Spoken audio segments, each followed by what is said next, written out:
There are retro games that not only received great reviews, but also aged incredibly well.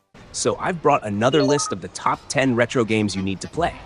Just like in the first video, all the games on this list are ones I personally played and loved. Remember, the list isn't ranked from best to worst or vice versa, okay?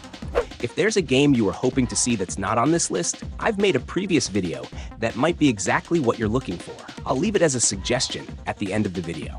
It took a huge effort to produce this video, and I'd really appreciate it if you hit the like button, and if you enjoy it, subscribe to the channel. It's free, and you won't lose anything. Feel free to share your thoughts and suggestions, but honestly, I doubt you won't enjoy the nostalgic list I've prepared for you.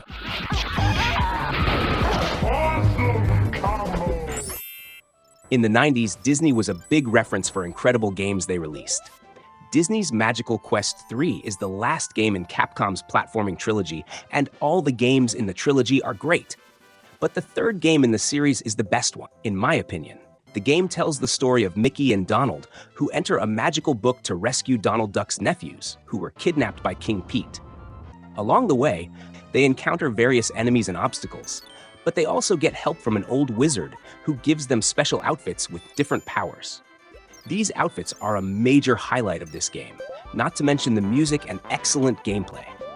Unfortunately, it's a game designed for cooperative play, as playing alone isn't the same experience. The game's graphics are very beautiful and colorful, with detailed backgrounds and smooth animations. The beloved Disney characters are true to Disney cartoons, with characteristic facial expressions and gestures. The stages are thematic and varied, ranging from forests to castles, deserts, pyramids, and even space. The soundtrack is pleasant and fits the mood of each stage, also including some classic Disney themes. The game isn't long, but the difficulty level may make you take some time to finish it. Each character has their advantages and disadvantages. Mickey is more agile and can attack in multiple directions, but sinks in water and has less health. Donald is more durable and can float in water, but is slower and has a shorter attack range. So it's worth playing with both characters. The game was produced by Capcom and released for the Super Nintendo in 1995, except in Japan, where it was only released in 2006 for the Game Boy Advance. Disney's Magical Quest 3 is a fun and very charming retro game. The 16-bit games were pure Disney magic. I need no protection. I couldn't miss the chance to present this gem from the mighty PlayStation 2, the magnificent God of War 2. God of War 2 is widely praised for its stunning graphics for the time, smooth and engaging gameplay, and epic narrative. The combination of visceral combat, puzzle solving, and exploration solidified its place as one of the best games of the PlayStation 2 era. The game continues the saga of Kratos, a former Spartan warrior who became the new god of war after defeating the god Ares. Athena! The story begins with Kratos being betrayed by Zeus, who takes away his divine powers and kills him. However, Kratos is resurrected by Gaia, a titan, who guides him to seek out the Sisters of Fate to change his destiny and exact revenge on Zeus. Throughout the game, Kratos faces various enemies from Greek mythology and engages in intense battles against legendary bosses. Unlike the first God of War, this game has more bosses to face, and I kept wondering, how is it possible for a game with such graphic quality, great gameplay, and a broad view of the environment that certainly demands a lot from the console to run on the PlayStation 2 without causing slowdowns? Watch some of these scenes and see if it's not a game ahead of its time, and if what I'm saying is true or not.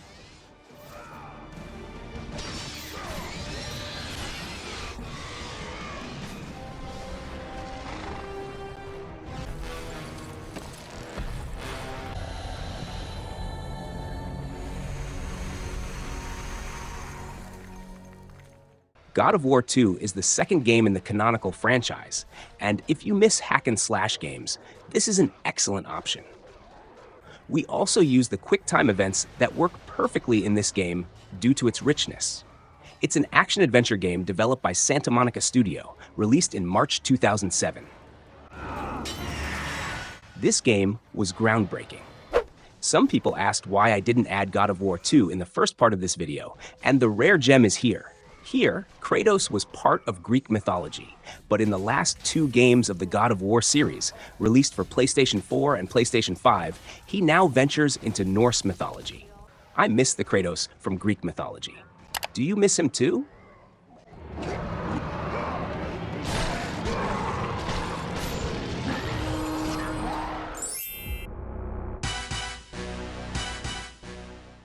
.007 GoldenEye. Despite its relatively small library, the Nintendo 64 released incredible games that have aged very well, and one of the most notable is GoldenEye 007, released in 1997. Based on the 1995 James Bond film, the game is widely considered one of the most influential and innovative titles of its time, both in the FPS genre and console gaming in general. GoldenEye 007 is credited with helping to popularize FPS games on consoles, offering an experience that helped define the genre. At that time, players faced challenges like losing lives without the possibility of automatic recovery, a contrast to many modern FPS games. Developed by Rare, GoldenEye 007 features 20 stages, each with specific missions that must be completed to advance in the game. The player takes on the role of James Bond, played by Pierce Brosnan, the same actor from the film. The game offers a variety of weapons, but it's important to use ammunition wisely to avoid compromising missions. To experience the full game and achieve the true ending, you need to play on Agent Mode, where all missions in each stage must be completed. Besides the single-player campaign, the game also features a competitive multiplayer mode with split screen for up to 4 players, taking advantage of the Nintendo 64's ability to support multiple controllers. However, the single-player campaign is often considered the best part of the game. GoldenEye 007 was so successful in the late 90s that it sold 8 million copies, becoming the third best-selling game for the Nintendo 64. Today, you don't need a Nintendo 64 to play GoldenEye 007, as the game has been re-released in enhanced versions for Xbox and Nintendo Switch. If you haven't played it yet, it's definitely worth experiencing this retro classic that has aged with great elegance. Teenage Mutant Ninja Turtles 4: Turtles in Time. The Teenage Mutant Ninja Turtles franchise exploded in popularity in the late 1980s and early 1990s, with the TV show quickly spawning its own series of arcade and console games. Among the most memorable titles is Teenage Mutant Ninja Turtles 4: Turtles in Time, a true classic that continues to delight players today.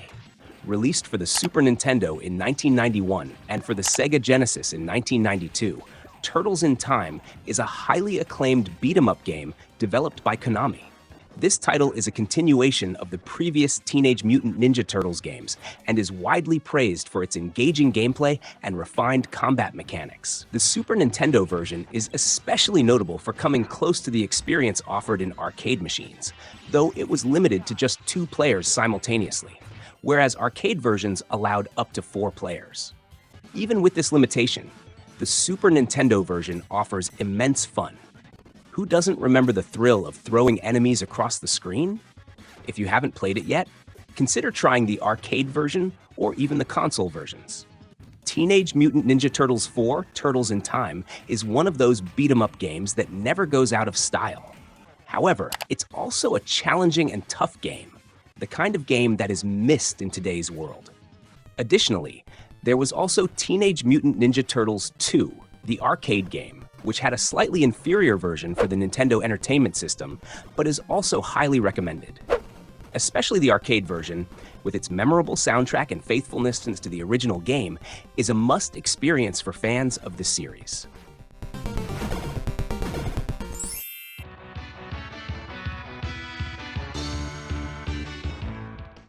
Final Fight 3 is the third game in the famous beat-em-up series by Capcom, and it is undoubtedly the best game in the franchise. In the storyline, Final Fight 3 takes place sometime after the events of Final Fight 2, where the Mad Gear gang has been finally wiped out. Hager sets out along with Guy, Detective Lucia, the first female playable character, and Street Fighter Dean to the locations where the members of the Skull Cross gang are operating, in order to bring peace to Metro City once again. Cody is not present in this game, but for the first time in Final Fight, we can choose from 4 distinct characters and perform special moves with each of them whenever you fill the super bar at the bottom of the screen within a limited time, much like some of the games in the Street Fighter franchise. Each character here has their specific weapon for fighting. As if it's not the right weapon, the character can't perform combos. There are more movements available for each character, and you can also alter routes for where you want to go in the game. This makes the replay value of the game even better. Final Fight 3 is a great game to play with a friend, but it's also fun to play alone with the help of the computer. Each character is well developed, but my favorite is Guy, with his quick combos and ninja skills. Another aspect where Final Fight 3 excels compared to its predecessors is its graphics, which are much more polished than those of the previous excellent game, Final Fight 2. The characters are more detailed, and the environments are more complex with more vibrant colors. But despite everything I've said about this game, it's not too difficult to finish. A retro beat-em-up game that has aged well and is definitely worth playing. Remember, a game you've never played is also a new game. Which Final Fight character will make it to Street Fighter next?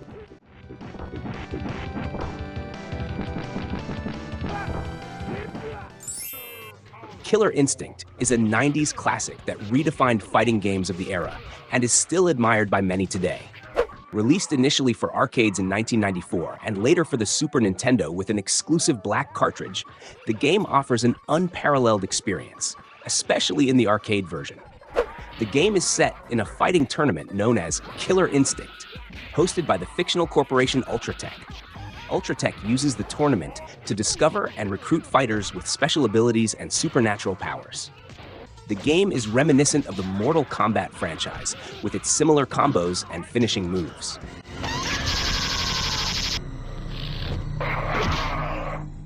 It's challenging, but executing long combos and hearing the memorable words "Ultra Combo" is incredibly satisfying.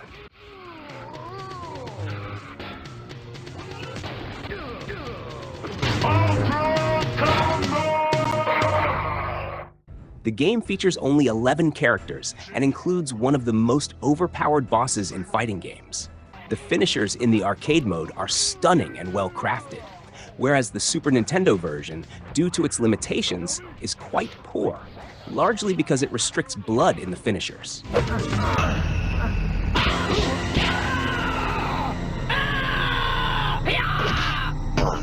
The arcade version is very impressive and was ahead of its time. And guess who produced it? If you guessed Rare, you're right. In the 90s, Rare was a powerhouse in developing great and high-quality games. I miss Rare. Check out the beauty of these graphics and the meticulousness of these combos. A retro game. A retro game, a classic that still amazes me today.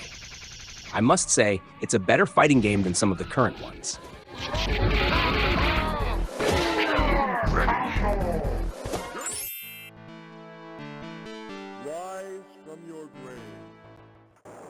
Released in 1988, Altered Beast is an arcade classic that made its mark and remains one of Sega's memorable games. Set in Greek mythology, the game puts you in control of a warrior resurrected by the gods to rescue Zeus's daughter, who has been kidnapped by the evil death god Neph. This game is magnificent, even on Sega's 8-bit Master System and the 16-bit Genesis. The first time I played Altered Beast was on the Master System, but the best version is definitely the arcade version, which obviously has better fluidity and is more beautiful. As you progress through the stages, you can collect power-ups dropped by enemies and become stronger until you transform into a beast. These beasts take the forms of different animals: wolf, bear, dragon, and tiger. The game is short but quite challenging. I never quite managed to finish it. Don't be fooled by other versions. I recommend the arcade or Genesis version that you're watching.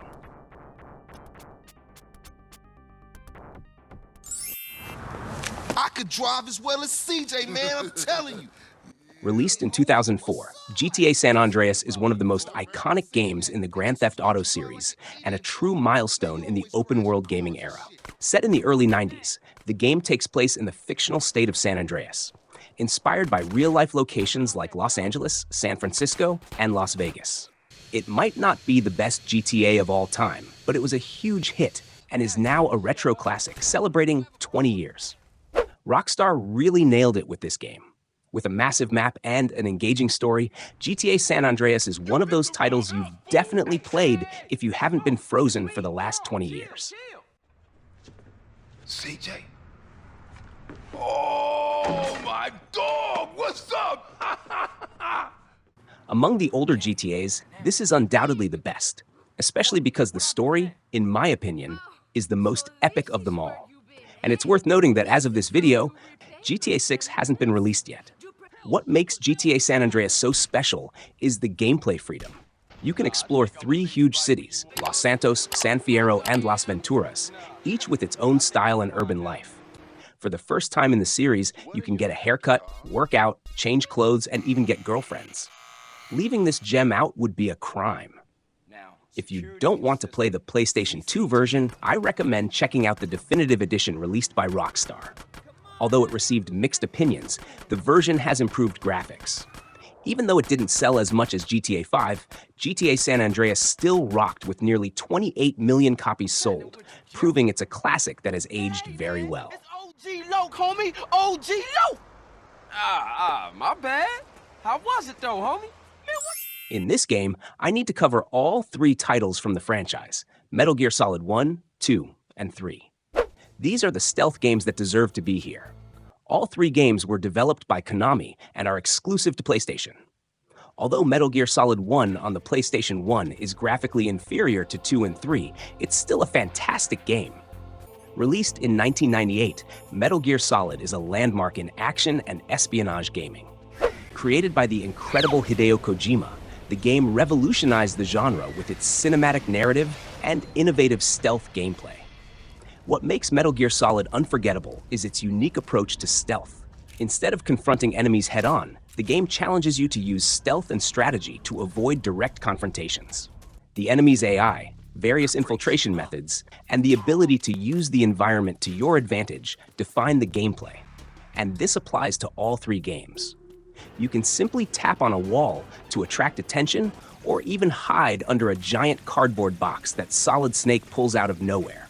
I really love the story of the game, but what impressed me the most was the second game. I remember buying magazines as a kid and seeing a game get a perfect score in every category for the first time.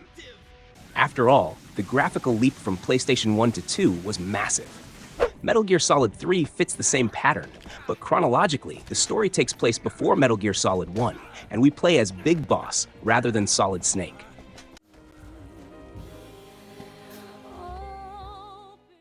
However, this year a remake of Metal Gear Solid 3 is coming out, and it looks absolutely stunning.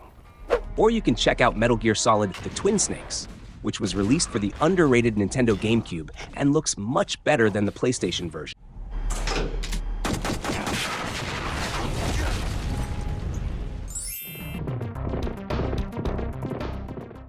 I think the toughest game on this list is Nas Feratu for the Super Nintendo, released in 1994.